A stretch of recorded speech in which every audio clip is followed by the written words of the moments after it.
So guys, ayan, i-flex ko lang yung mga ano namin dito ngayon. Mga puno na pabunga. Pabunga. Actually may bunga na pala. Ito yung avocado namin. Ayan. Pakita ko yung bulaklak.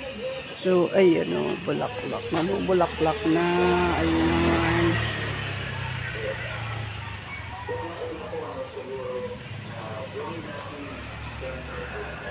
Tapos yung saging doon sa kabila. Dahil lang, pakita ko. Yan, dyan. Kinuha na ng tatay ko. Hindi yata nakikita. Ito pala. Yan. Na-harvest na ng tatay ko kahapon. Ay, nung isang araw, yung saging. Tapos may saging pa kami dito. So, ayan yung mga mamumunga ngayon. Ay, tapos yung mangga namin, nagbubunga na rin. Ayan, nagbubulaklak na pero hindi ko maipakita sa inyo. Kasi, ayan. Wait lang. So, basta may bunga na rin yung mangga namin, guys. Yan, nandito yan sa may nano nila yung ano pusa. Ayun, dun sa may kabilang ano, yan, kabilang bakod. Nakasampal na, ayan na yung bunga, may bunga na doon. Ayan o. Tapos doon guys, meron doon kay Mito, may nangunguwan ng kay Mito. Diyan sa kapitbahay namin. Ito yung mangga namin. Ayan. Tapos guys, ito yung tapat namin. Ito, nandito ako sa gate. Ayan, nakikita nyo ba yung saging? Sa amin mapupunta yan. Ayan, kasi wala yung bakanting lupa yan. Usually ano dyan, tatay ko.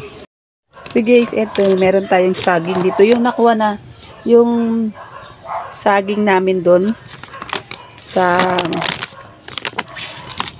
Sagingan. Sa Sagingan, ayan. So, hinog na to guys. Tinabas na ng tatay ko, kinuha niya na. So, yung iba, kaya ito na lang kasi pinamigay niya na dun sa mga kapatid niya. Ganon. So, ito, ibibigay ko to dito sa tito ko. Sa, ano, kabila naman. Kasi yung iba is na pamigay niya na sa mga kapatid niya, sa kuya ko. So, bibigyan na lang namin dito yung dalawa kong kapatid. Tapos, nabigyan niya na rin yung mga kapatid niya, yung mga tatay ko. Tapos, ngayon ito sa tito ko, sa kapatid naman ng nanay ko. So, yun lang. Paruktong lang to guys, nung mga, ano, puno-puno dito sa amin na may mga bunga-bunga na ngayon. Yan. Yun lang. Yan guys. Hinog na to lahat. So, bali, share lang natin tong ano natin.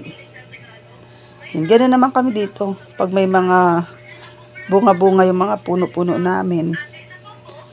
Yan no, pinamimigay namin. Kasi, syempre, sharing is caring. And share is your blessing. Share your blessing pala. So, ito yung kanina. Oh, nung nag-almusal kami. Hindi nga. Ako lang ata kumain kanina ng ano. So, mamayang lunch pa yan. Meron pa naman doon. Pwede akong gumawa ng banana bread.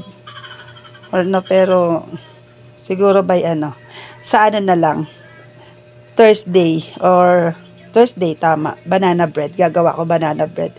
Magtitira ako ng mga ilang piraso kasi ayan, may magba-birthday sa amin ng February 9. So, gagawan ko ng banana bread. Ito, bibigay ko sa tito ko to. Yun. Yun lang. And, update sa mga, ano namin, mangga. Ang dami ng bunga ng mangga namin. Yun, pinamimigay rin namin yun. I mean, pag may manghingi, go. Actually, dami nang nangihingi ng mga bata eh. Oo. Kaya lang, hindi pa pwedeng ipamigay kasi nga maliliit pa. So, pagka nabunga na yun, ano, hindi naman namin kayang ubusin yun guys, kaya pinamimigay din namin. Tapos, yun last year nga na may bumili, so, pinenta namin. Kasi yung bubong namin sirang-sira na guys. Alam mo, ang dami ng tulo ng bubong namin dahil sa, ano, sa baksak ng mangga. Dahil, syempre, ang tagal na ng mangga namin na yan. So, yun. Tapos, kaya ngayon, kung may bibili, ibebenta namin. And then, pag may nanghihinging, pinamibigay rin namin. Kasi, kung kami lang naman, hindi namin kayang upusin yan. Yung avocado lang ang talaga kasi hindi naman siya katulad ng mangga, mamunga. Yung avocado is, tsaka mahal ang avocado. At, sobrang ganda ng avocado namin, ang laki pa, yun. Kaya, binibenta talaga namin yun. Tapos yun, nagtitira kami ng pangkain namin. Yun lang. So, siguro dito na lang yung ating mga punong kahoy na namumunga vlog. Yun. Thank you.